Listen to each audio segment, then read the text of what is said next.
My name is Antonio. I'm age 49. I am an account executive for a firm that specializes in cybersecurity, and I reside in Palm Beach County. My major addiction was alcohol, although I have done other drugs. First time I experimented with alcohol or drugs was about age 12 when I smoked marijuana for the first time. And age 14, roughly, the first time I experienced alcohol. I experienced a couple of DUIs, one where I was in a blackout and totaled my car and somebody else's car, waking up or coming to rather in a jail cell, not realizing what had happened.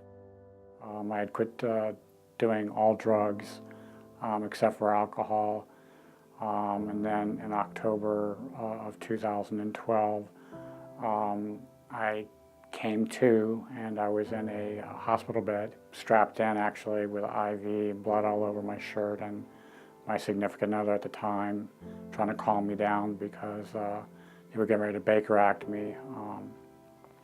At the time, I didn't realize that I was experiencing an alcohol psychosis that never had happened to me before.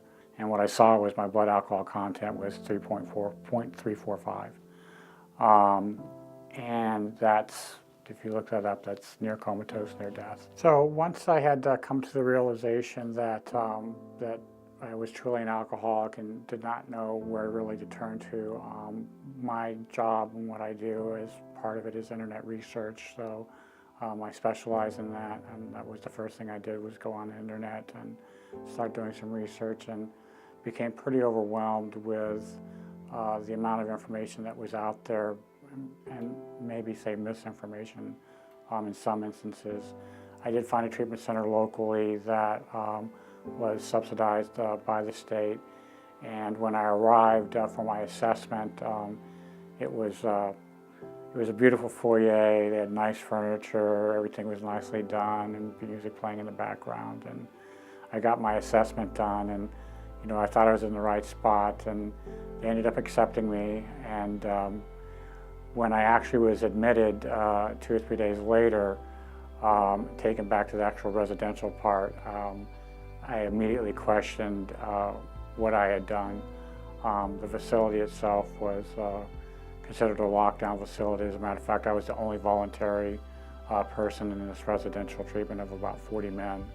The outside, if you will, didn't match the inside.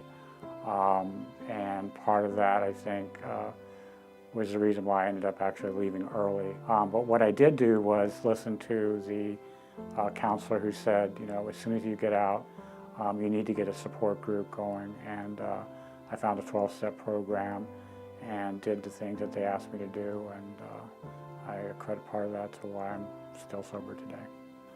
I think ARN is important because had it been in existence at the time of my need for treatment, I think that I might have had a better facility or better options.